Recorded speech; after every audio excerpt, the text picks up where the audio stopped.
பற்றி நீங்க பேசுறீங்க செய்தியாளர்கிட்ட வந்து பொறுமை கடலிலும் பெரிது அப்படின்னு சொல்லியிருக்கீங்க. இந்த நிலையில வந்து இன்றைக்கு வந்து எடப்பாடி இன்றைக்கும் நாளைக்கும் வந்து அதிமுக செயல்கள் கூட்டம் மாவட்ட செயலாளர் கூட்டம் போட்டிருக்காரு. அது வந்து என்ன முடிவெடுக்க போறாங்க? நீ உங்களோட முடிவு என்ன? எங்களை விட நீங்கெல்லாம் ரொம்ப ஈகரா இருக்கீங்க போல இருக்கு. தேமுதிக தான் இதை பத்தி ஈகரா இருக்கணும். பத்திரிகையாளர்கள் தான் ரொம்ப ஈகரா இருக்கீங்க. மகிழ்ச்சி. அதுல ஒன்றும் சொல்றது என்ன, ஒரே ஒரு விஷயம் தாங்க, கொடுக்க வேண்டியது அவர்களுடைய கடமை.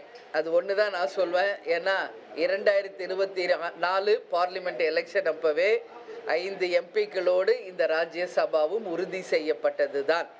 எனவே தர வேண்டியது அவர்களுடைய கடமை அப்படின்றத நான் சொல்றேன். அது அப்புறம் பார்ப்போங்க. எல்லாமே இன்னைக்கே சொல்லிட முடியுமா? எங்களை பொறுத்த வரைக்கும் பொறுத்தார் பூமி ஆழ்வார். உங்கள் எதிர்கட்சி கூட்டணி தலைவர் வந்து ஒப்பந்தப்படி கரெக்டா வந்து மக்கள் நீதி மையத்துக்கு வழங்கியிருக்காங்க. அந்த இதை எப்படி பாக்குறீங்க?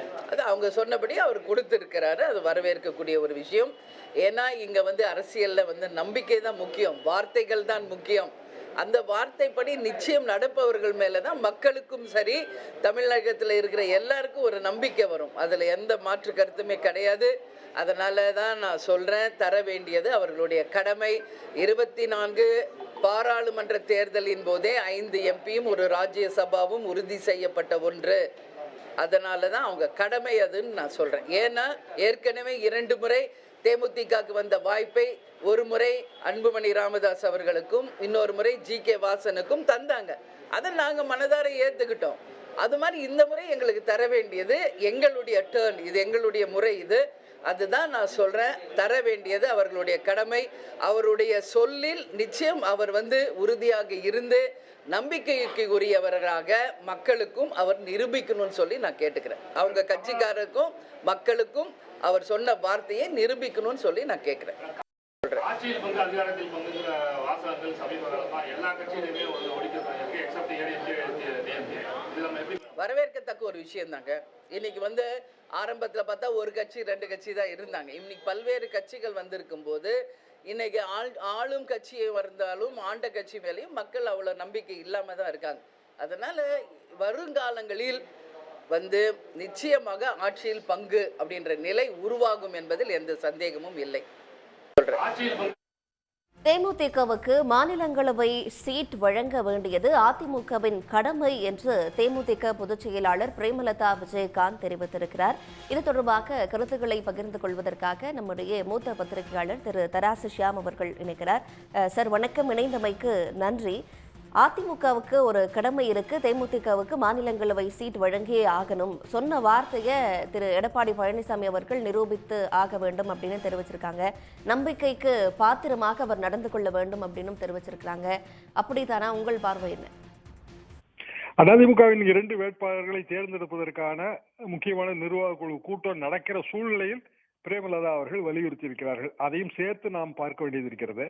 எம்பி தங்கள் கட்சிக்கு ஒதுக்கப்பட வேண்டும் ஒரு வேட்பாளர் என்று அவர் எதிர்பார்ப்பதில் அவரது விருப்பம்.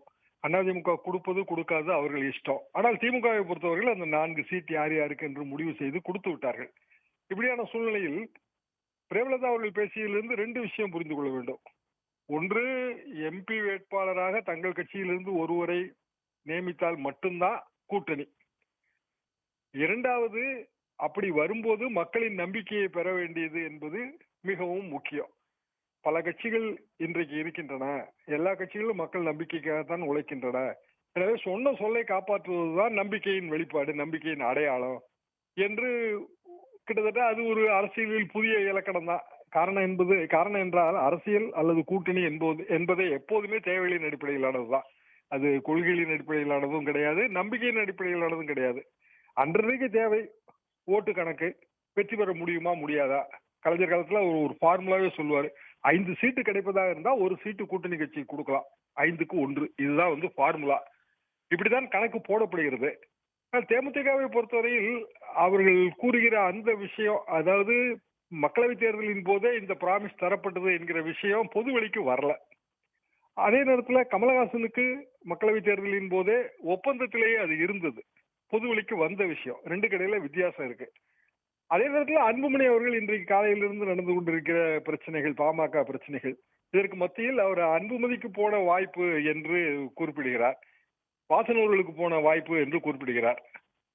ஒட்டுமொத்தத்திலே தேமுதிக இன்றைய தேதிக்கு புதிய கூட்டணியை தான் தேட வேண்டிய நிலைமை இருக்கிறது. அதிமுக தேமுதிகவுக்கு கொடுக்கிற மாதிரி எனக்கு உண்மையிலே அப்படி தெரியவில்லை.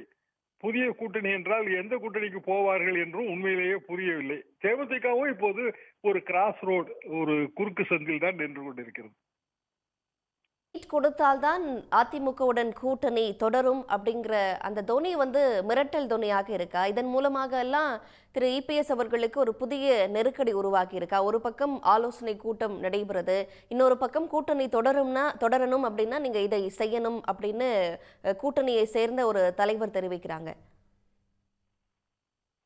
அப்படின்னா அதிமுகவுக்கு நெருக்கடி எப்படி தர முடியும்? அதிமுக ஒரு மேஜர் பார்ட்னர் என்றால் அவர்கள் இப்போது என்டிஏ கூட்டணியில் இருக்கிறார்கள். என்டிஏ என்றால் பாரதிய ஜனதா கூட்டணி. ஆக மற்றவர்கள் இணைந்தாலே என்டிஏ கூட்டணியில் தான் இணைய முடியும். அதிமுக எப்படி நெருக்கடிக்கு பணிந்து ஒரு சீட்டை விட்டு தரும்? அதிமுக ஒரு சீட்டை விட்டு தருவதாக இருந்தால் அதற்கு என்ன அரசியல் லாபம் இருக்கிறது? எல்லாருமே அரசியல் லாபம் இல்லாமல் எப்படி சீட்டு, அதுவும் குறிப்பாக ராஜ்யசபா சீட்டை எப்படி விட்டு தர முடியும்? அப்படியான அரசியல் லாபம் தேமுதிகவை சேர்ப்பதால் நேரடியாக அதிமுகவுக்கு பெனிஃபிட் இருப்பதாக எனக்கு தெரியவில்லை. அதிமுகவிலே சில மாவட்ட தொகுதிகளிலே வெற்றி பெற வேண்டும் என்றால் பாமக ஓட்டு தேவை, அது புரிந்து கொள்ள முடிகிறது. தேமுதிக ஓட்டு தேவை என்பதை புரிந்து கொள்ள முடியவில்லை. எனவே விஜயகாந்த் காலத்திற்கு பிறகு கட்சி இப்போது பழைய செல்வாக்கோடு இருப்பதாகவும் தெரியவில்லை. கண்டிப்பாக ஒரு சீட்டு வாங்கித்தான் ஆவேன் என்ற ஒரு நிர்பந்தம் வைத்தால் அதிமுக கூட்டணி இல்லை என்றாகும். அப்படி என்றால் பாரதிய ஜனதாவோடு நேரடியாக ஒரு கூட்டணி ஒப்பந்தம் அப்படி போட்டுக்கொள்ள வேண்டும். அதாவது என்டிஏ கூட்டணியில் அதிமுகவும் இருக்கும், தேமுதிகவும் இருக்கும், டிடிவி அவர்களும் இருப்பார்கள், ஓபிஎஸ் அவர்களும் இருப்பார்கள். பெரிய கலவையான ஒரு கூட்டணியாக இருக்கும். அத்தகைய கூட்டணிகள் தேர்தல் வெற்றி பெறாது. ஒரு அரசியல் லாபம் இருக்கணும். அது பாமகவுக்கு கிடைத்தால் கூட அந்த ஓட் ஷேர் அதன் அடிப்படையில் அமையும். தேமுதிகவுக்கு அப்படியான ஒரு நிலைமை இருக்கா அப்படின்னு ஒரு கேள்வி எழுப்புறீங்க. ஆனா மிகு பிரேமலதா விஜயகாந்த் அவர்கள் சொல்ற வாதம் பேச்சுவார்த்தை மூலமாக ஏற்கனவே முடிவு செய்யப்பட்டது தானே, அது கொடுக்க வேண்டியது கடமை அப்படின்னு தெரிவிக்கிறாங்களே. பேச்சுவார்த்தை பொது ஒளிக்கு வரவே இல்லையே. நம்ம எத்தனையோ கூட்டணி ஒப்பந்தங்களை பார்க்கிறோம். எங்கள் காலத்துல இப்படி ராஜ்யசபா ஒப்பந்தம் எல்லாம் போடப்படுவது இல்லை. இப்ப சமீப காலமாக அந்த ட்ரெண்ட் விட்டது. +1 ராஜ்யசபா சீட்டும் கொடுக்க வேண்டும் என்று. திமுகவும் கமலஹாசனுக்கு ராஜ்யசபா சீட்டு ஒதுக்கீடு செய்யும் போது அந்த ஒப்பந்தத்திலேயே அது இருந்தது. எல்லாம் பொது ஒளிக்கு வந்தது, பத்திரிகையாளர்கள் கொடுக்கப்பட்ட நகல்கள் தான். அப்படி எதுவுமே அதிமுக தேமுதிகவுக்கு கொடுத்ததாக தெரியவில்லை. அதையெல்லாம் சுட்டிக்காட்டி தான் எடப்பாடி பழனிசாமி அவர்கள் இதை மறுத்தார்கள். அப்படி தேமுதிகவுக்கு நாங்கள் சீட் கொடுப்பதாக சொல்லவே இல்லை என்று மறுத்தார்கள். ஆனால் தொடர்ந்து தேமுதிக அந்த வாதத்தை முன்வைத்து வருகிறது. நாளைக்கே கூட இது முடிவாகிவிடும். காரணம் அதிமுகவை பொறுத்தவரையில் அவர்களும் இந்த 2 வேட்பாளர்களை அறிவிக்கக்கூடிய நிலையில் இருக்கிறார்கள். இன்றைக்கு டாக்டர் ராமதாஸ் அவர்கள் அன்புமணி அவர்களுக்கு அந்த வாய்ப்பு இல்லை என்பதை சூசகமாகவே அவர் கூறுகிறார். காரணம் நேரடியாக பாரதிய ஜனதாவை விமர்சனம் செய்கிறார். யாரோ ஒருவரை கூட்டி வந்தார்கள், அவர் பெயர் அண்ணாமலை என்று சொன்னார்கள், வீட்டு வாசலில் ஒரே சத்தம், பாரத் மாதா கி ஜெய் என்று சத்தம் என்கிறார். அது சத்தம் அல்ல, ஒரு கட்சியின் முழக்கம். ஒவ்வொரு கட்சிக்கும் ஒரு தனித்தனி முழக்கம் உண்டு. முழக்கத்தை சத்தம் என்று வர்ணித்தால் அந்த கட்சிக்காரர்கள் மிகவும் வேதனைப்படுவார்கள், மனது புண்படும். ஆக டாக்டர் ராமதாஸ் அவர்கள் பாரதிய ஜனதா கூட்டணியில் இல்லை, ஆனால் அன்புமணி அவர்கள் இருக்கிறார்கள். பெரிய முரண்பட்ட நிலையாக இருக்கிறது. தேமுதிகவும் அப்படியான முரண்பட்ட நிலையில் தான் இருக்கிறது. எனவே இதெல்லாம் மீண்டும் மீண்டும் திமுக கூட்டணிக்கான அரசியல் அனுகூலமாகத்தான் முடியும். எதிர்புறத்துல பிரச்சனையா இருக்கிறது திமுக கூட்டணிக்கு அனுகூலமா இருக்கு அப்படின்னு தெரிவிக்கிறீங்க. கருத்துக்களுக்கு நன்றி திரு தராசு ஷாம். உடனுக்குடன் செய்திகளை தெரிந்து கொள்ள சன் நியூஸ் பெல் ஐகானை கிளிக் பண்ணுங்க.